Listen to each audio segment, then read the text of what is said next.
네, 반갑습니다. 9번입니다. 오늘은 뉴욕 증시 분석 드리도록 하고요. 편하게 영상 시청하셨으면 좋겠습니다.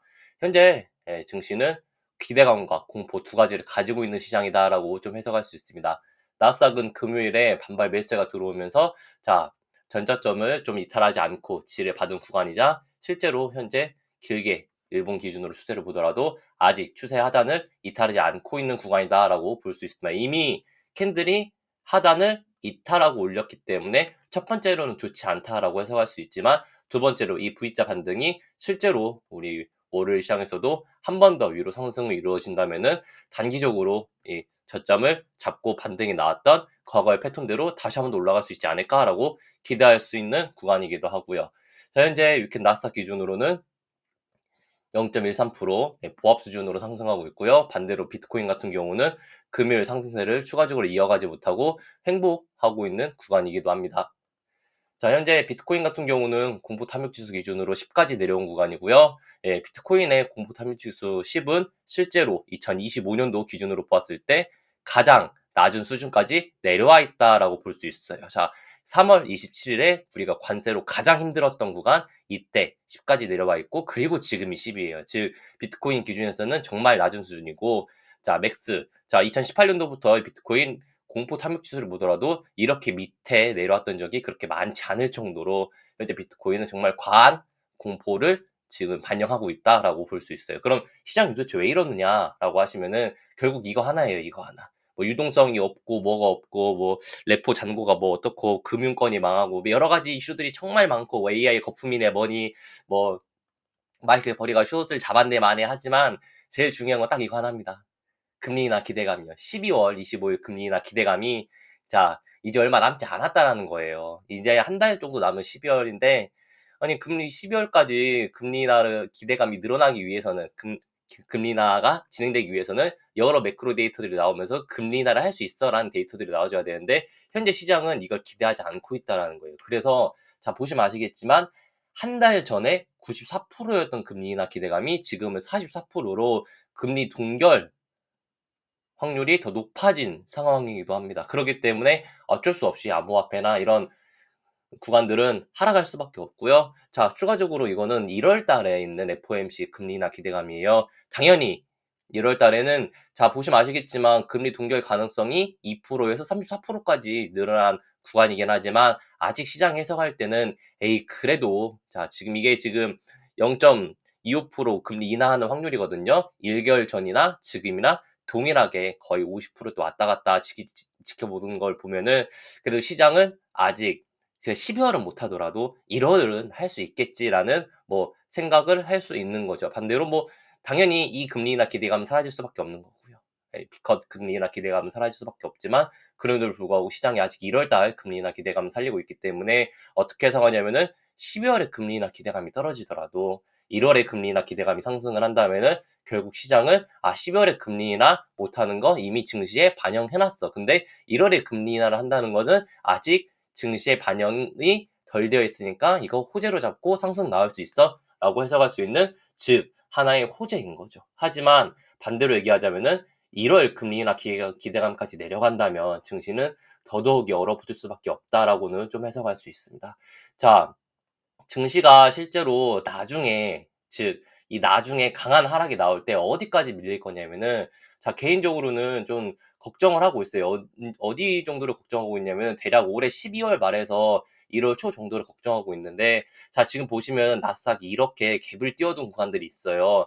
사실 뭐 나스닥 갭이야 크게 도드라지지 않으니까 설마 뭐 저 갭을 메꾸러 가겠어라고들 우리가 생각할 수 있는데 반대로 우리가 이 대형주 기준으로 뭐 엔비디아나 아니면은 뭐 소형주였던 AMD, 뭐 AMD나 AMD 갭이나 AMD 갭 띄우신 거 보이시죠? 언제?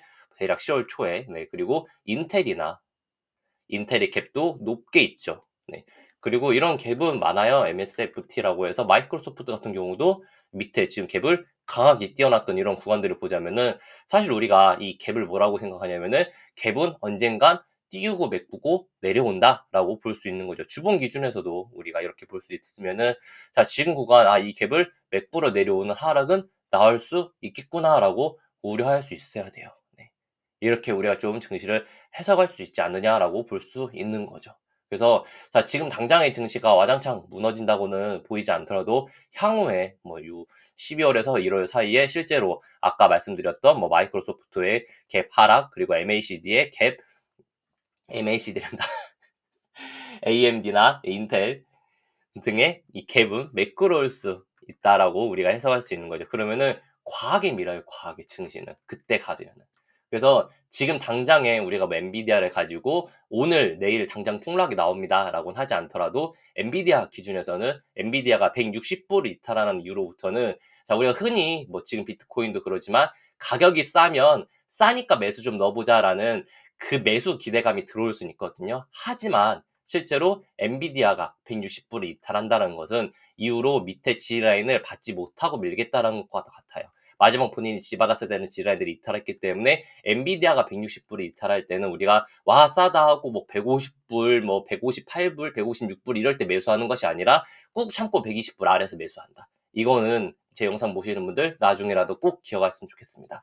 네, 이것은 아까 엔비디아 말고도 뭐 마이크로소프트 같은 경우도 동일하게 해석할 수 있겠죠. 마이크로소프트 같은 경우는 우리가 대형주이기 때문에 사실 내리면 사고 싶어요. 하지만 460불을 지하지 못하고 밀려버리는 순간 마이크로소프트는 뭐 400불까지는 내려오는 걸 기다렸다 사는 게 훨씬 낫다라는 거죠. 460불 왔으니까 뭐 400, 뭐 30불 왔으니까 싼 거 같아 사야겠다 이게 아니라 이 반등이 나와도 반등에 속지 않고 400불까지 쭉 기다렸다가 차라리 400불에서 매수를 넣는 게 훨씬 안전한 매매가 될 수 있다라는 거예요.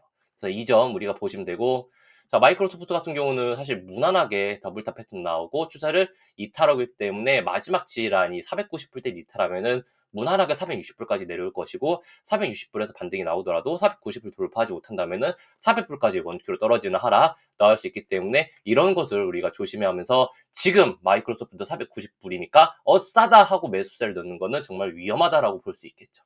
네. 이렇게 우리가 증시를 좀 해석할 수 있습니다.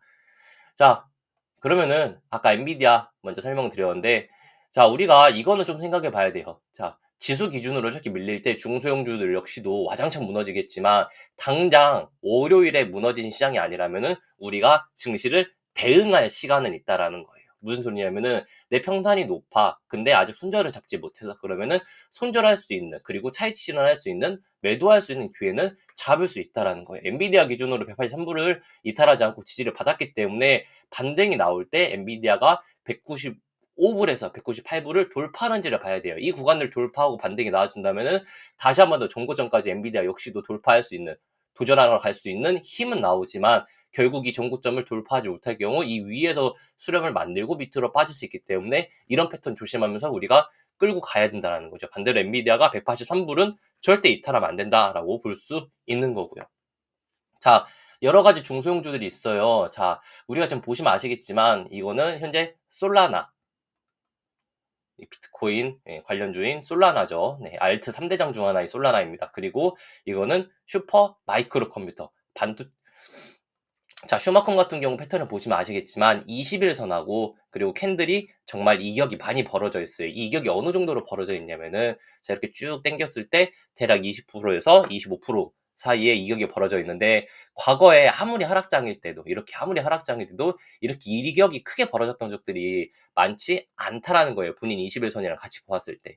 그렇다는 것은 이렇게 20일선과 캔들의 이격이 많이 벌어져 있을 때는 당연히 우리가 어떻게 해석하냐면은 이거 과매도야라고 볼 수 있어요. 자, 슈마컴을 우리가 1시간 봉으로 확대해서 보더라도 자, 슈마컴 보시면 아시겠지만 지금 1시간 봉 MACD, 뭐 OBV 그리고 RSI까지 모두 현재 25년도 중에서 가장 낮은 구간 언제? 자, 25년도 3월 그리고 8월 이후로 가장 낮은 구간에 진입하고 있다라는 거예요. 뭐 당연히 보조 지표가 바닥이라고 해서 무조건 반등이 나온다라는 건 아니지만 과거 이 패턴 내에서 상승들이 모두 나왔던 것을 기대하자면은 당연히 지금 구간에서는 우리가 반발 매수를 기대할 수 있어야 된다라는 거예요. 네. 자, 슈마컴 이렇게 좀 볼 수 있고요. 자, 슈마컴 같은 경우는 최대 32불 때까지 내려올 수 있지만 32불 때에서는 한번 G라인 매수를 받아볼 법하다라고 볼 수 있는 거죠.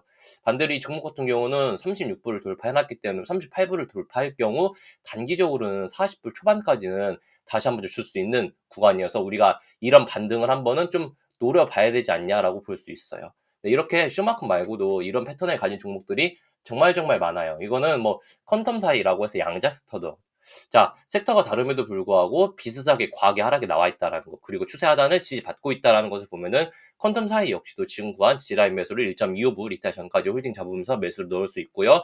단기적인 목표가는 1.7불까지 끌고 올라갈 수 있다라는 점, 이런 게 우리가 하나의 패턴으로 볼 수 있다라는 거예요. 자, AI 소프트웨어, 즉 펠러다임 역시도 과하게 밀리고 있는 구간에서, 자, 지금 단기적으로 매수를 넣어 본다면 손절가는 한 5.5불 잡으면서 5.7불 잡으면서 이 종목 매수를 한번 넣어 볼 수 있다라는 거예요. 우리가 공격적인 G라인 매수를 할 수 있고, 반대로 이 종목이 6불을 돌파할 때 6불 돌파 매매도 가능하다라고는 좀 해석할 수 있겠죠. 자, 이렇게 우리가 종목이 섹터가 다름에도 불구하고 과하게들 밀어내요. 얘는 드론 관련주거든요. 아처 에비에이션. 자, 지금 보시면 아시겠지만 차트들이 다 비슷해요. 지금 아처 같은 경우도 보시면은 여기 21선은 위에 와 있고 캔들은 밑에 와 있어요. 지금 더블 바텀 자리 만들면서 아처 같은 경우도 지금 쌍바닥 자리를 만들고 있기 때문에 아처의 손절가 같은 경우는 이제는 7.5불로 잡으시면 되고요. 이 종목 7.5불이랑 7불을 지라인을 잡아가시면서 단기적인 목표가는 10불까지는 끌고 올라갈 수 있는 종목이 아처다라고는 볼 수 있겠죠. 네, 이렇게. 자, 이런 식으로, 자, 여러 가지 정말 뭐 서브 로보틱스, 이거는 실제로 휴머노이드 관련주죠. 자, 휴머노이드 관련주인 서브 로보틱스도 전날 8.9불대를 지지받으면서 반등이 나왔기 때문에 최대 하락은 7.9불까지는 볼 수 있지만, 일단 지금 구간에서 V자가 나와준다면은 단기적으로는 12불까지는 치고 올라갈 수 있는 종목. 지금 동일하게 21선하고 캔들의 이격이 많이 벌어져 있는 종목이라고 볼 수 있죠. 자, 포잇 같은 경우도 현재 캔들 기준에서 21선과의 캔들 간의 이격이 정말 많이 벌어져 있는 종목이다라고 볼 수 있어요. 이 종목 같은 경우도 지금 마지막 지지라인 448일선, 단 한 번도 이탈하지 않았던 이 448일선, 현재 4불대 지지를 받는다면은 이후로 다시 한번 더 반등이 나올 수 있는 가능성이 존재하기 때문에 현재 손절가 4분 걸고 이후로 돌파 매매하면서 목표가 5.4불대까지는 끌고 갈 수 있는 종목 포엣이라고는 아직 볼 수 있습니다. 대신에 일단 반등은 좀 더 강하게 한 번 더 나와 줘야겠죠. 네. 자, 동일하게 코인 관련주들, 이렇게 뭐 마라홀딩스 같은 경우도 꽤나 과하게 하락이 나오면서 현재 21선하고 캔들 간의 이격이 많이 벌어져 있죠. 이런 거 역시도 땡기러 올라온다라는 거예요. 자, 마라홀딩스 패턴은 워낙 안 좋기 때문에 지금 구간에서 무리하게 매수를 잡지 않고, 이 종목 같은 경우는 최소 12.5불 이상을 돌파할 때만 돌파매를 진행하고 목표가 단기적으로 15불까지 끌고 올라간다라고는 볼 수 있습니다. 자, 마라홀딩스 이렇게 우리가 좀 볼 수 있어요. 네. 자, 우리가 이런 패턴을 볼 때 그나마 어떻게 따라잡아야 돼, 어떻게 나와줘야 되냐면은, 지금 업사드 홀딩스가 가장 그나마 지를 받고 있는 종목인데 어떤 패턴이 나와야 되냐면은, 자, 현재 21선하고 캔들이 이격이 벌어지면서 뭐 개파락 나오고 떨어질 때 밑에 지라인 이렇게 받아준다면은, 이후로 본인이 가지고 있는 이 상단이자 매제선 확대해서 보시면은 지금 이 5일선하고 10일선 있거든요. 캔들이 10일선 위로 올라타면은 단기적으로는 21선 위에까지 올라갈 수 있다라고 해석을 하는 게 우리가 바닥을 잡을 때 첫 번째 패턴이에요. 그렇다는 것은, 자, 업사드홀딩스가 40.5불을 돌파를 할 때는 최소 이 갭을 메꾸는 47불, 8불까지 반등이 나올 수 있다라고 해석할 수 있는 거예요. 그래서 지금 제가 언급드렸던 과대 낙폭주들은 이런 패턴들이 나와줘야 된다. 그래서 업사드홀딩스가 먼저 그런 자리를 잘 만들어가고 있다라고 볼 수 있죠. 자, 이렇게 지금 또 과하게 하락한 것 중에 하나가 무엇? 코어이브. 자, 코어이브 같은 경우도 지금 캔들 대비해서 과하게 하락이 나오고 있고, 현재 이렇게 지금 여기 갭 하락까지 나오고 있는 구간이라는 것은, 자, 반등 나오면서 이 갭을 메꾸러 갈 확률이 높다라는 거예요. 그러면 최소 코어이브 같은 경우도 최소한 110불까지는 반등 자리가 나올 수 있다라고 해석할 수 있는 거죠. 대신에 이 V자 반등이 나오면서 코어이브 같은 경우는 83불을 돌파해줘야 되는 숙제를 무조건 가지고 있고요. 자, 뉴스케일 파워 같은 경우도 좀 과하게 하락이 나왔죠. 뉴스케일 파워도 마지막 지지라인 21불 지금 끝에 걸려있기 때문에 21불 이탈하지 않는다라고 하면은 일단 상승을 잡으면서, 이 종목은 지금 이 구간에서 박스권을 강하게 만들다가 하락이 나왔기 때문에 사실 밀릴 때 다시 반등이 나올 때 대략 아무리 못해도 그래도 30불 이상으로는 30불? 최소 못해도 30불까지는 반등이 나온다라고 했을 때, 자, 반등의 수익률이 볼 수 있다라고는 해석할 수 있어요. 자, 이런 식으로 우리가 보자면 뭐 서클 같은 경우도 지금 구간 아직 G라인을 만들지 못했어도 최소 이 종목도 85.5불을 돌파를 할 경우에는 아직 107불대까지는 상승이 남아있는 종목이다라고 해석할 수 있겠죠. 자, 이런 식으로 우리가 중소형주들이 자, 보시면 아시겠지만 섹터가 다른 중소형주들 대부분이 다 동일하게 과하게 하락이 나오기 때문에 반등을 잡는다면 꽤나 빠르게 반등들이 나올 수 있고, 실제로 하락이 나올 때 실적 발표를 통해서 갭하락을 통해서 하락이 나왔던 종목들은 갭을 메꾸는 상승들까지도 출현할 수 있다라는 점을 우리가 꼭 기억하셔야 돼요. 그리고 추가적으로 우리가 항상 대형주들을 또 좀 봐야 되는데, 지금 구간에서 잡기 제일 좋은 대형주는 메타하고 팔란티어예요, 팔란티어. 자, 메타 먼저 분석드리자면은 메타가 600불을 계속 이탈하지 않고 있어요. 메타 600불 이탈하기 전까지는 롱을 잡는다라고 보는 게 맞고, 자, 메타 600불 손절가 잡으시면서 다시 한 번 더 돌파 매를 진행할 때 이거 615불만 돌파가 나와줘도 이후로 다시 한 번 더 좀 상승을 계속 보자. 지금 구간은 이렇게 좀 가져가야 되는 구간이고 600불 이탈하면 안 돼요. 대신에 이렇게 치고 올라갈 때 아직까지는 700불에 730불 열려있는 구간이 메타라고 볼 수 있고요.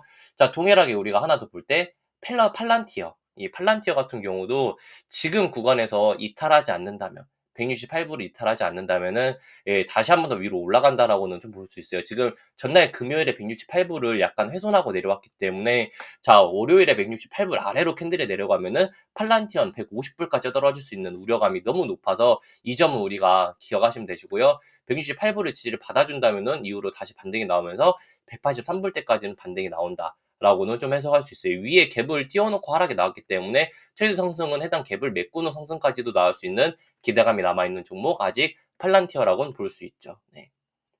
이런 식으로 우리가 좀 증시를 대응할 수 있습니다. 네. 아이온큐 좀 볼 수 있고요. 아이온큐 같은 경우는 자, 지금 보시면 아시겠지만 이게 224일선이에요. 224일선. 아이온큐가 지금까지 상장하고 나서 25년도에, 즉 아이온큐가 24년도에 급등 패턴이 나오고 나서부터 아무리 밀릴 때, 즉 아무리 안 좋을 때도 224일선이 이탈한 적은 단 한 번도 없어요. 그렇다는 것은 지금 역시도 224일선을 이탈하기 전까진 상승으로 보는 게 맞고, 41불 이탈 전까지는 상승으로 보면서 단기 목표가는 한 53에서 56불까지는 좀 보자라고 볼 수 있는 게 현재 아이온큐가 가져갈 수 있는 우리가 목표가라는 거죠. 반대로 41불 이탈하면 안 된다라고는 해석할 수 있고요. 자, 마지막으로 한 번 더 나스닥을 기준으로 말씀드리자면은, 나스닥이 지금 월요일에 금요일에 단기적으로 반등이 나왔기 때문에 이 반등이 나온 거에 대해서 말아서 올려준다면 반등 나왔네 하고 조금 더 증시들이 상승들이 나올 것이고, 이게 무슨 소리냐면 아까 제가 이런 종목들이 과매도입니다라고 했을 때 이런 종목들이 치고 올라갈 수 있는 20% 정도씩 치고 올라갈 수 있는 상승이 이루어질 수 있으나, 반대로 나스닥이 이 구간을 결국 지지받지 못하고 월요일 시장에서 하락 출발하면서 내려간다면 결국 나스닥은 마이너스 4%의 추가 하락이 열려 있을 수밖에 없다. 이건 SPY 기준으로 보더라도 SPY도 지금 마지막으로 670불 지지받고 종가를 마감했기 때문에 SPY가 670불대를 이탈하는 순간부터는 동일하게 마이너스 4%대 하락이 열려 있을 수밖에 없다. 이것은 이 추세를 이탈하는 하락이라고 볼 수 있는 거죠. 지금까지 언제부터 25년 4월부터 시작되는 상승의 추세를 이탈하는 구간으로서 이제는 이 종목이 상승이 나온다기보다는 더 큰 하락이 나올 수밖에 없다라고 해석할 수 있어서 월요일 시장이 중요하다. 이렇게 W자를 만들어서 돌파하지 못하고 결국 여기서 하나, 둘, 셋으로 빠져버리는 하락이 나오고 전날 금요일 저점을 훼손한다면 마이너스 4% 하락. 이것을 우리가 기억하면서 이 종목들을 끌고 가셨으면 좋겠습니다. 그래서 지금 분석드린 것들은 과매도 구간이기 때문에 반등이 나와야 된다라고는 말씀드리지만, 실제로 과매도라고 해서 무조건 반등이 나온다라면은 지금 비트코인 역시 아까 말씀드렸던 것처럼 우리가 공포타이밍 지수 10이면은 비트코인 당연히 지금 반등이 나오면서 강하게 상승이 이루어져야 함에도 불구하고 지금 구간 비트코인 상승이 이루어지지 못하고 있다는 것 자체가 지금 구간 동일하게 지금 시장의 유동성이 지속적으로 좀 문제가 있다라고 볼 수 있는 거예요. 네. 그래서 아직 증시가 하락을 탈출했냐 못했냐라고 하면은 아직 더 지켜봐야 된다라고 볼 수 있어서, 이 금이 여기서 밀리냐 아니면 더 올라가냐에 따라서 증시 분위기는 바뀔 수 있다라고 좀 생각하고 있습니다. 예, 금이 더 치고 올라가 준다면 무난하게 증시나 코인도 유동성이 유입되면서 상승이 나올 거고요. 금이 다시 한 번 더 이 추세 하단을 이탈하면서 밑으로 빠져버리면 금이 ABC로 떨어지면서 3.6K까지 떨어지기 때문에 이럴 경우 증시나 코인도 한 번 더 하락이 나올 수밖에 없다라고 해석할 수 있는 거죠. 예, 오늘 방송 여기서 마무리 짓도록 하겠습니다. 영상 시청해주셔서 감사합니다.